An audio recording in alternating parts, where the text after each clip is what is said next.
गोपाल सिंह एक रिटायर्ड अध्यापक है। सुबह 10 बजे तक वे एकदम स्वस्थ प्रतीत हो रहे थे। शाम के 7 बजते बजते तेज बुखार के साथ साथ वे सारे लक्षण दिखाई देने लगे जो एक कोरोना पॉजिटिव मरीज के अंदर दिखाई देते हैं। परिवार के सदस्यों के चेहरों पर खौफ साफ दिखाई पड़ रहा था।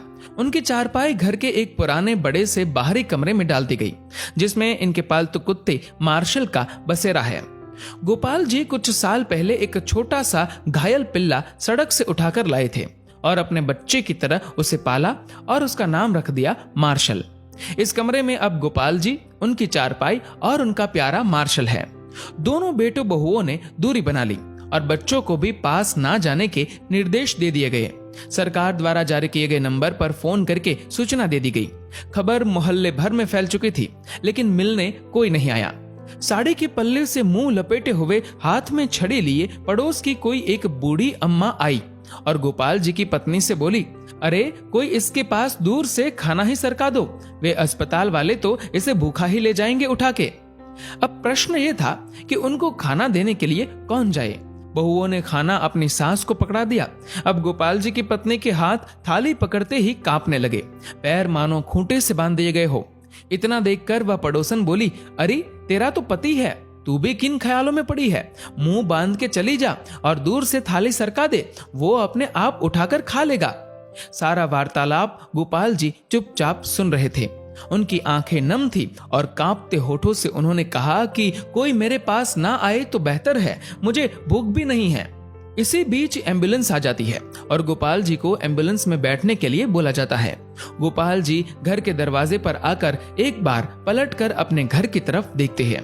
पोती पोते पहली मंजिल की खिड़की से मास्क लगाए दादा को निहारते हुए और उन बच्चों के पीछे सर पर पल्लू ओढ़े उनकी दोनों बहुएं दिखाई पड़ती है। घर के दरवाजे से हटकर बरामदे पर दोनों बेटे काफी दूर अपनी मां के साथ खड़े थे। विचारों का तूफान गोपाल जी के अंदर उमड़ रहा था। उनकी पोती ने उनकी तरफ हाथ हिलाते हुए टाटा एवं बाय बाय कहा। एक क्षण को उन्हें लगा कि जैसे जिंदगी ने अलविदा कह दिया हो। गोपाल जी की आंखें लबलबा उठी। उन्होंने झुककर अपने घर की दहलीज को चूमा और एम्बुलेंस में जाकर बैठ गए। उनकी पत्नी ने तुरंत पानी से भरी बाल्टी घर की उस दहलीज पर डाल दी जिसको गोपाल जी चूमकर एम्बुलेंस में बैठे थे। इसे तिरस्कार कहो या मजबूरी, लेकिन यह दृश्य देखकर कुत्ता भी रो पड़ा और उसी एम्बुलेंस के पीछे पीछे हो लिया जो गोपाल जी को अस्पताल लेकर जा रही थी। गोपाल जी अस्पताल में 14 दिनों के ऑब्जर्वेशन पीरियड में रहे। दोबारा टेस्ट किया गया तो उनकी रिपोर्ट सामान्य थी। उन्हें पूर्णतः स्वस्थ घोषित करके छुट्टी दे दी गई। जब वह अस्पताल से बाहर निकले तो उनको अस्पताल के गेट पर उनका कुत्ता मार्शल बैठा दिखाई दिया। दोनों एक दूसरे से लिपट गए।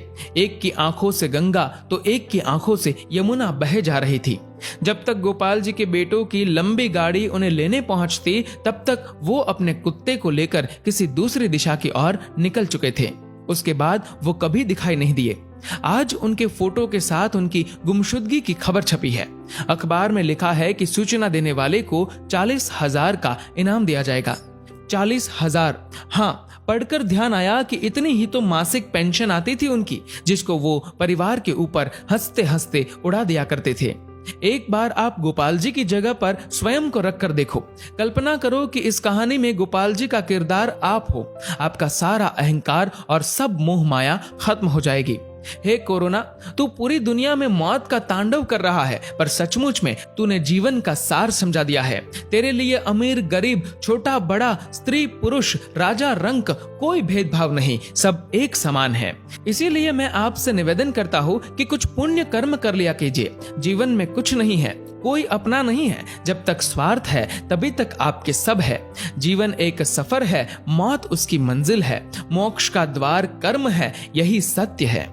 दोस्तों, इस वीडियो को लेकर आपकी क्या राय है नीचे कमेंट करके जरूर बताइएगा। और अगर आपको ये वीडियो अच्छा लगा तो इस वीडियो को लाइक करिएगा, शेयर करिएगा ज्यादा से ज्यादा लोगों तक। और ऐसे ही और भी इंस्पिरेशनल वीडियोस के लिए सब्सक्राइब करें हमारे यूट्यूब चैनल को और फेसबुक पर फॉलो करें हमारे पेज को। धन्यवाद।